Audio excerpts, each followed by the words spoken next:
Okay, well, thank you very much, Walton Forest, for asking me tonight.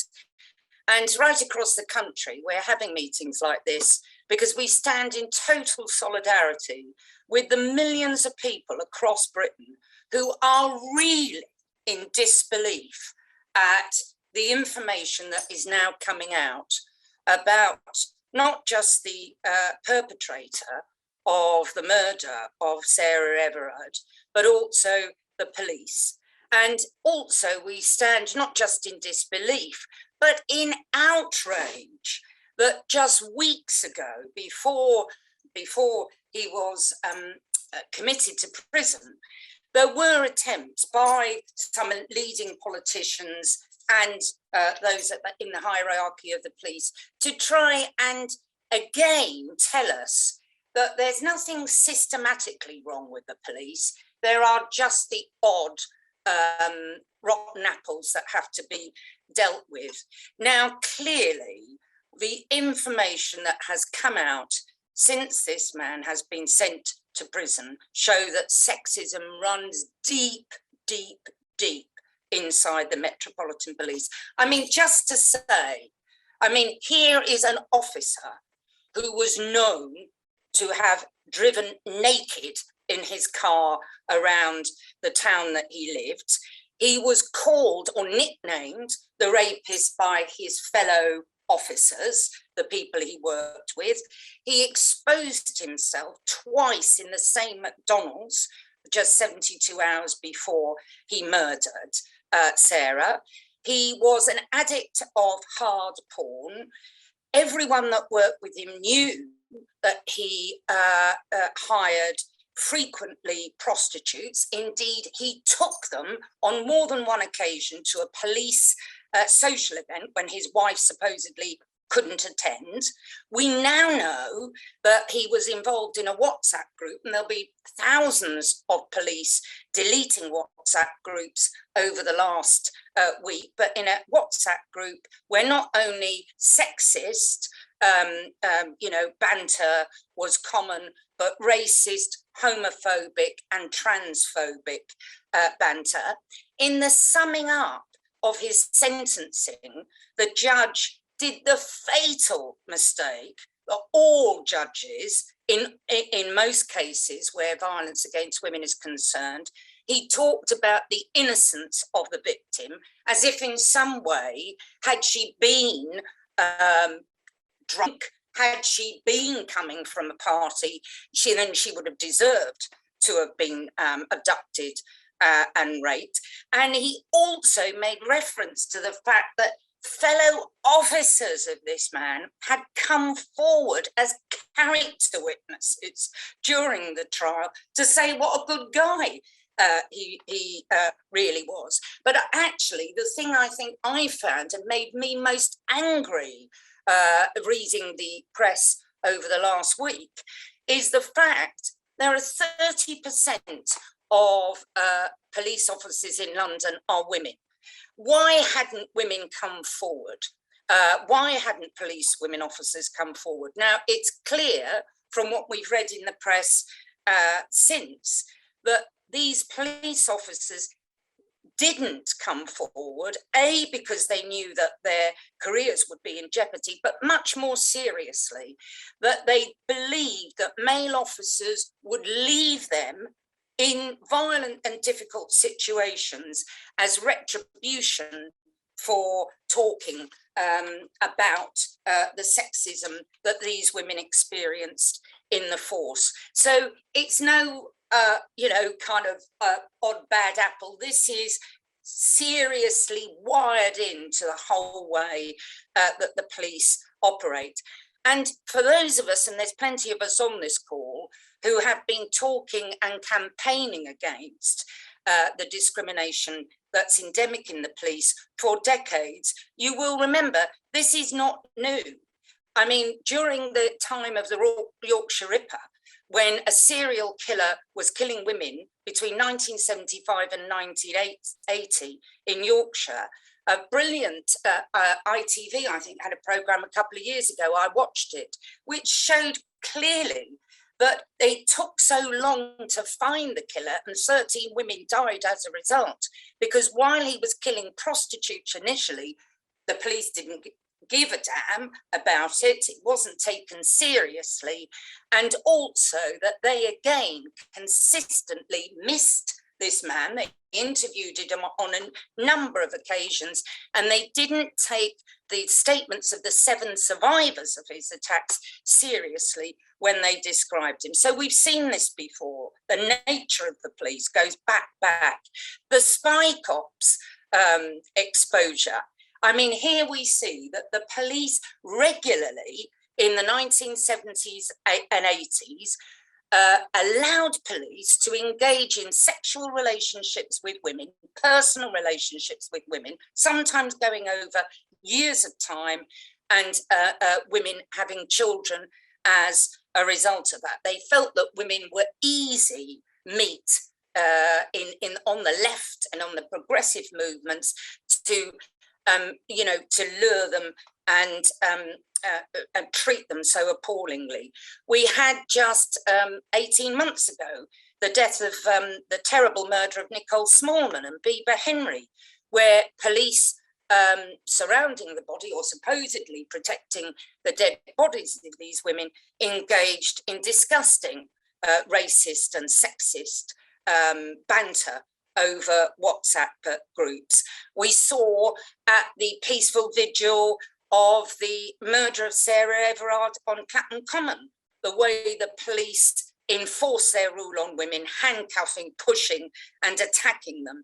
And although it might be a revelation to the Daily Mail that actually police officers have some of the highest rates of offences of domestic violence, it certainly shouldn't come as any surprise to any of us, because this has been known for decades and decades. I worked in a women's refuge back before I was a member in the 1970s, and we knew it then. Everybody knew that they were the group of professionals with the highest rates, and yet they have some of the lowest convictions for domestic violence. But we ought to ask ourselves, why is this? Why is this the case inside the police? And I think we can only answer that by understanding what the role of the police really is. I mean, lots of people think the police have always existed since time immemorial. They think, people think this is the only way that society can be policed, is by a police force set up by the state. But the British police were only set up in 1829. They were set up actually not to help people and aid people and make the community a safer or better place to live. They were set up in direct response to the rising working class militancy, in particular, that came out of Peterloo and the Chartist movement of 1819. Their main function is actually to prevent any kind of change from below. Their function is to preserve privilege and preserve wealth. And that's why, again, you see right throughout history, any group of people who have attempted to establish more democracy or fight for a better world for the communities in which they live have always come up face to face and truncheon to placard with police officers, the suffragettes. I mean, picture after picture, Google them on the internet. Women being beaten at protests, sexually abused. Sylvia Pankhurst talks about it in her book, and force-fed by the prisons once they were inside. Many of us will remember the horrendous scenes during the miners' strike of 1984.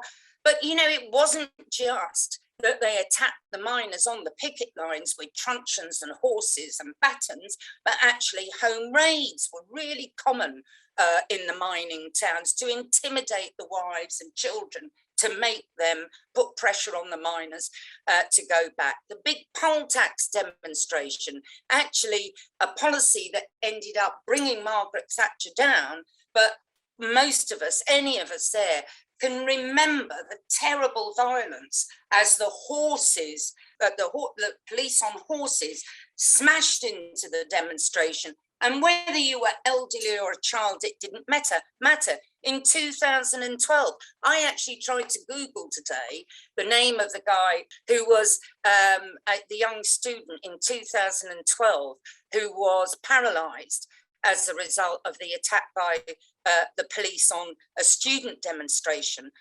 protesting against fee rises. Actually, I couldn't find, because there was such a list of students. I hadn't realised that so many students had been paralysed in student protests at the hands of the British police.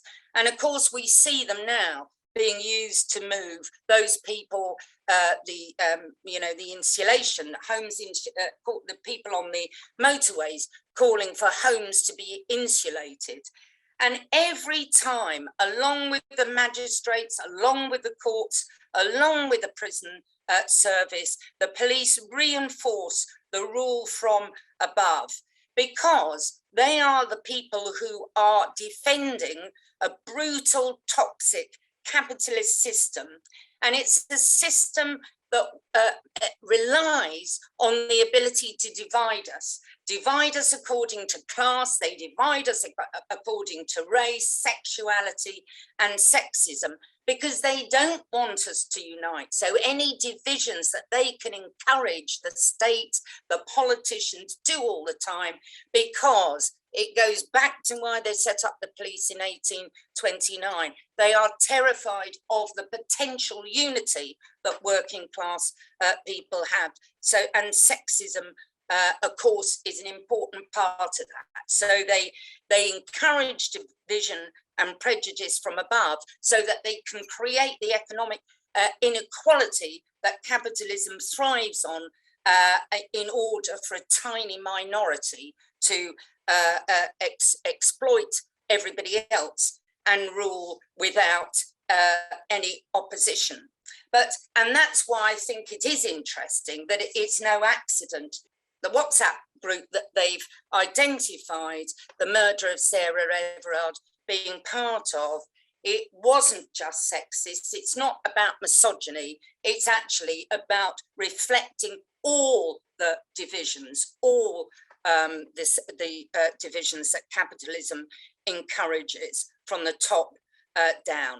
But I suppose the last bit, I need to come to is, what do we think we ought to be doing about this? Now, again, one of the things that would have always been thrown out by feminists and social reformers would be that you need to have more women in high places, that in some way, if women were breaking the glass ceiling, the world would all be much better. But what this shows is that actually it makes no difference whether you're a woman or you're a man running the Metropolitan Police. So yes, we support those who call for the resignation of, we call for her resignation. It's absolutely right that this took place under her watch, and of course all the other, John Paul Menezes, the number of mistakes that have been made by the Metropolitan Police, she needs to be accountable for. But also, I think it's interesting you have people like Vera Beard. I don't know if people know, Vera Beard is the Commissioner for Victims at the moment. She's been a Labour MP, she's a QC, she's part of the establishment, she's got OBE, she's got CBE, she's been Director of Public Prosecutions, a very famous woman, really, who's met all her adult life. She's been involved in supposedly trying to correct the police and the courts, for them to be more responsive to the needs of society, but has absolutely decades and decades of failure. So I think, that argument is really dead in the water. We do support a call for an inquiry, but I'm absolutely sure that the inquiry that Cressida Dick, I've remembered her name, has set up isn't going to be public. It isn't going to really deal with deep systemic sexism in the police, but it needs to be public. These people do need to be held to account for the the absolutely toxic atmosphere that exists in the police. Are we in favour of more prosecutions? Personally, I'm not. I've experienced sexual assault 3-4 times in my life. I've never once thought about going to the police. I didn't think it was appropriate. I knew I wouldn't be dealt with fairly. I knew my previous sexual record or my political activities would be brought up. But if that's what women want and they decide to take their assailants or attackers to court, then they should be treated absolutely seriously. And the rape figures, the appalling statistics about rape, where only 1.6% of women who put complaints about rape ever see their cases come to court, is an absolute disgrace. But also, we know there are lots of politicians, Harriet Harman's, I think Diane Abbott is also one of them, who really believe that more prosecutions and more sentencing of men for what they call misogyny, whatever that means, what it really means, but for sexism, I don't believe that that's the solution. You look right across the world, the countries with the highest levels of prison people in prison are actually societies that are even the most dangerous. And we are not, as the Socialist Workers' Party, in favour of giving the police more powers. They need to be defunded. We echo the call of the Black Lives Matter movement in America, because we want the resources that are presently concentrated in the hands of the police. We want those funds and resources to actually be spent on services that women and girls and young people need. Because at the moment, all of the money, all the kind of protective measures are being controlled and organised by the police. And we want to see other people supporting women, not all the resources going to the courts. And indeed, the police and crime sentencing bill, quite ironically, lots of people are maybe thinking that that can be a solution. But I notice that it's going to double the places in prison for women. And we know that most women in prison are in there because of, inability to pay fines, inability to feed their families. And I assume Priti Patel has increased the number of spaces after, events like today, where benefits are being stripped from the most needy in society. So we're not in favour of that.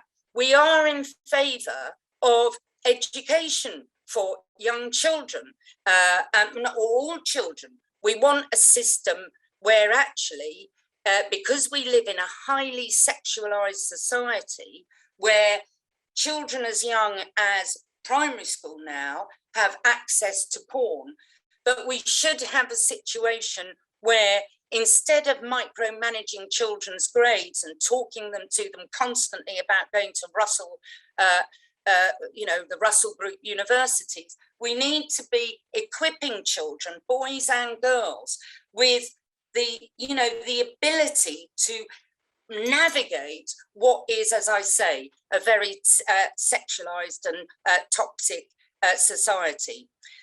And that last point, I think, is important, because sexism doesn't just exist on the scale that we now understand in the police. The Everyday Sexism Project has been exposing now for almost a decade the experiences of women. 80% of women at some point in their life will experience sexual harassment in public spaces. A third of women will at some time be a victim of domestic violence. Half of women at work are exposed to sexual harassment. It is in society. It's part of the DNA of a society, as I said earlier, that wants to divide and separate us off and make us believe that men in some way are from Mars and women are from Venus, that it tries to constantly separate us rather than talking about or trying to generate the solidarity that men and women are very capable of giving each other.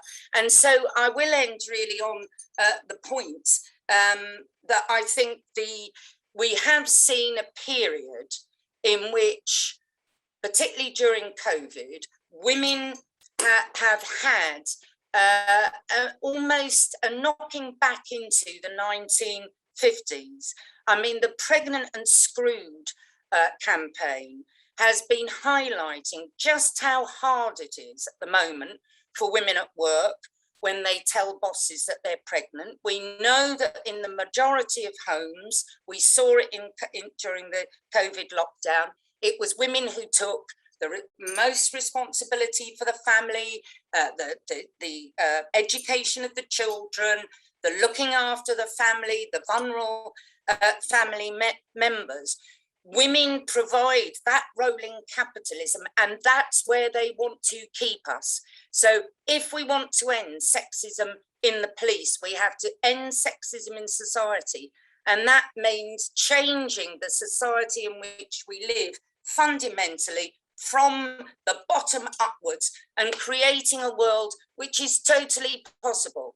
Human beings create the inequality that now is making so many people's lives miserable. We have the power, we have the ability, if we stand together, men and women, black and white, workers across different industries and sectors, to stand up to this government and bring about the kind of change, a real fundamental change, which will end the divisions that has led to this awful murder. Okay, I'll just come back on some of the things, not all of them. I mean, the question that Janet asked, about, what do we say about teach our sons? I mean, this is a real problem because, of course, they always try and individualize the problem and throw the responsibility back onto individuals. I was really struck during this whole thing, the last couple of weeks, looking at the newspapers in the supermarket in the morning, and you can have all sorts of outcries from the bourgeois press and the red tops about how awful it is, and then it's juxtaposed on the same page. You can have a picture of Helen Mirren at 70 with sort of goth makeup on, and a whole article in the middle about how we can all be like Helen Mirren if we ate the same sort of diet. I mean, other newspapers had it next to great articles about the new James Bond film. I mean, this is the problem. We can't counteract the sexism in society as individuals in the privacy of our own home, because the sexism is everywhere around us, and particularly the press pushes it so hard. It's part of the kind of the covert discrimination that comes from there. When Lorraine talked about misogyny, you see, actually I don't use that term. I don't use the term misogyny. I don't talk about toxic masculinity. I'll tell you why, I think it's difficult because I think it comes from a kind of crude feminist position that does see men from Mars and women from Venus, that really says that there's something wrong, particularly with men, that's some kind of natural biological problem. It's interesting because I looked at this, some statistics today before this meeting, about statistics about men who abuse women. And, the men that have come to court and have been prosecuted. And actually, 80% of men who are prosecuted or charged with offences against women are also men who've who've had offences against men, i.e., and this is, I think, a wealth of women's literature on this has shown it, that by and large, they're violent. That's what the problem is. And sometimes, and most often, it might manifest itself against women, but it also manifests itself against other men and children. And we have to remember that the main victims of male violence are actually other males. So, what do you call a man who's really violent at football matches against other men? I mean, we're against the violence. Whether we label it misogyny, I'm not quite so happy about. I think it's a real problem. And I also, though, would also say that, there is a great problem about this at the moment. You need to have a look also at what's coming out or has come out this week around the French Catholic Church.